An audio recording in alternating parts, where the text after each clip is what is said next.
sa decision-making ng Coca-Cola Tigers dito sa first half. At may isang interesting point din si Coach Ryan kanina, no? Yung mga shooters daw ng Pure Foods, kumpiyansa tumira dahil alam nila na yung mga big guys nila, Are there for the rebound. Oo. Katulad dito, Ayun. Romela Dubol.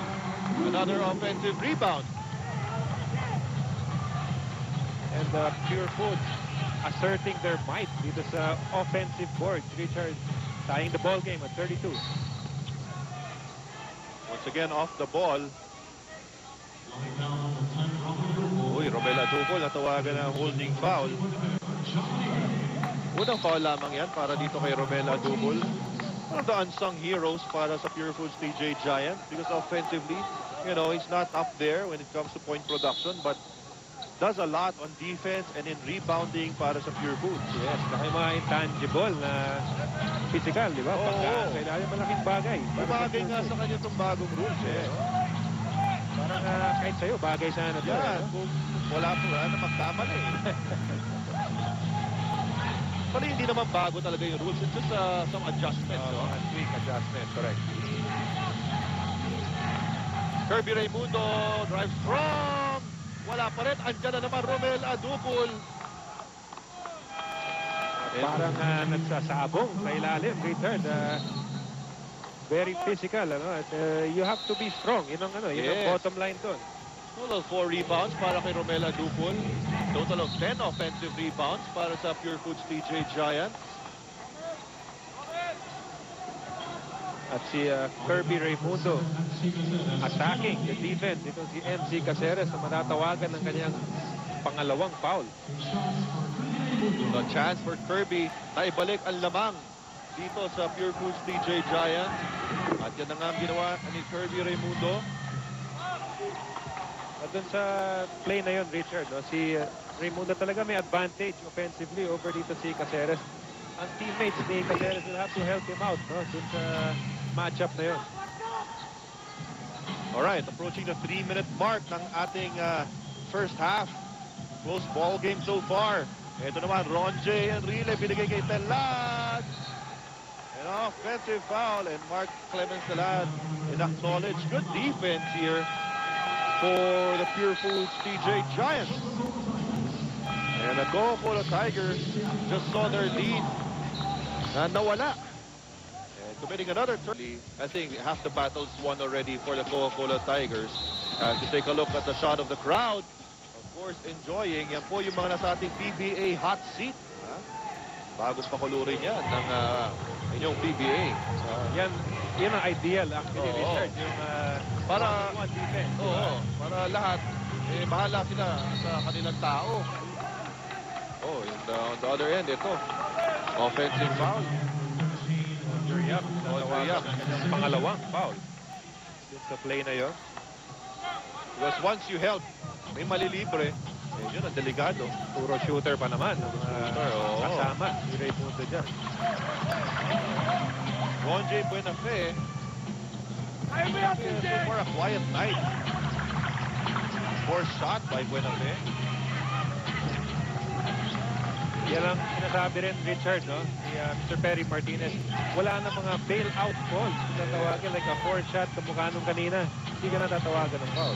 Fast break play. Ito naman, a clear and hard foul committed by Pure Foods. Roger Yap. Pangatlo na yan ni Roger Yap. And Ron J. Enrile on the line para dito sa Pure Coca-Cola Tigers missing though. Of course, last season, well, he languished with the reserve list. But now, averaging 8 points, Richard. Decent numbers para dito kay Ron J. Well, he was known as a shooter, a scorer, back in his college days sa Letran.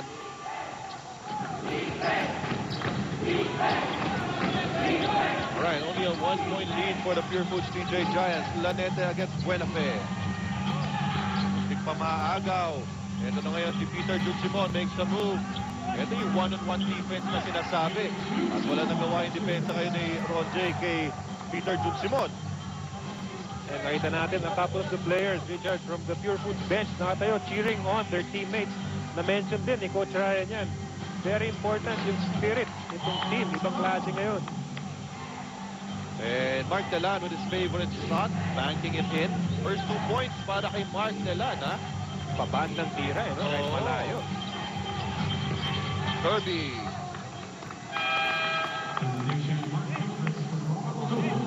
And Aduco will get a rest, you know?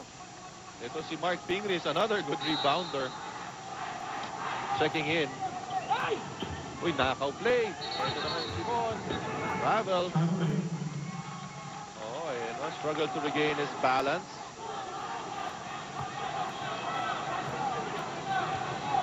So para sa Pure Foods, that is their 17th turnover. Naku, napakasama naman yan, ha? Masyado marami yan, lalo na in the first half of action pa lang tayo. Oo, they're averaging 19 in the conference. Ngayon, may 17 na sila. And that's the reason, Richard, na Coca-Cola staying in this ball game. They're able to, yung sinasabi natin, match yung intensity saka yung physicality. At the same time, yung depensa lang talagang nangungulit, forcing turnovers. Ito, si Ron J. Buenafe, so far, 10 minutes, 3 points. And kaya mababa rin ang scoring natin dito dahil because of those turnovers, konti lang nagiging attempt. Tama. Well, ito si Buenafe, naitabla na ang ating laban. Buenafe, averaging almost 15 points, leading all Yes, rookies. leading all rookies. 2 for 2 for Ron J. At lamang na naman sila. 37-36. Well, if you're a coach, ito yung gusto mong pace ng ball game. Low scoring, slow pace.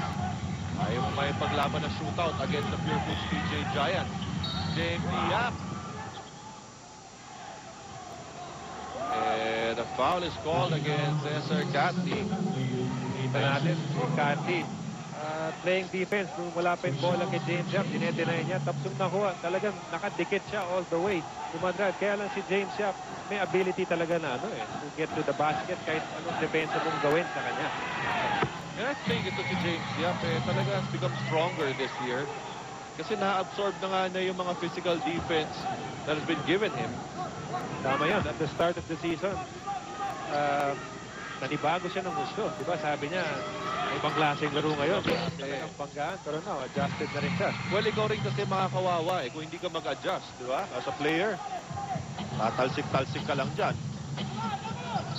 At si Roger, So may foul pa nakita dito para kay Chico, kay Chico Lanete. Actually, si Ron J. Enrile was already calling for a timeout. Hindi nakita yon ng nadinig ng referee. Paghampas ni Lanete, isa na timeout ng maitawag, foul pa. At ito, penalty na itong Pure Foods. So good break para dito sa Coca-Cola Tigers.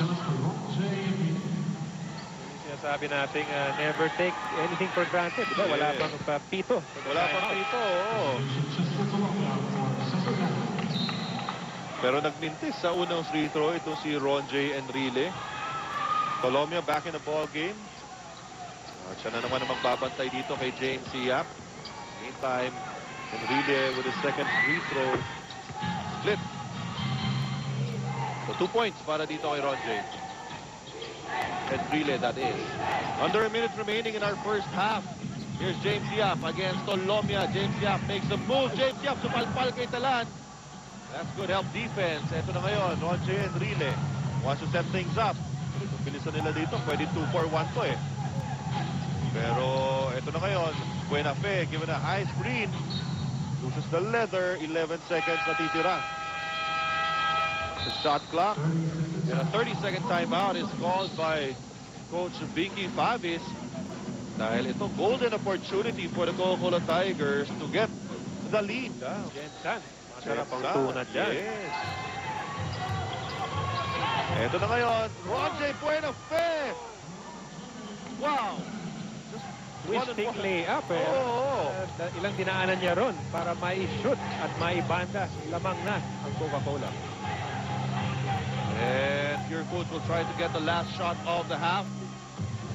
What a virtuoso play para kay Ron J. Buenafe. At kita natin the whole Coca-Cola bench up on its feet. Parang gusto tumulong dumepensa no? Ito na ngayon, Peter Jun Simon. In and out, Ron J. Buenafe gets the board. And that will do it for the first half of action. And the Coca-Cola Tigers are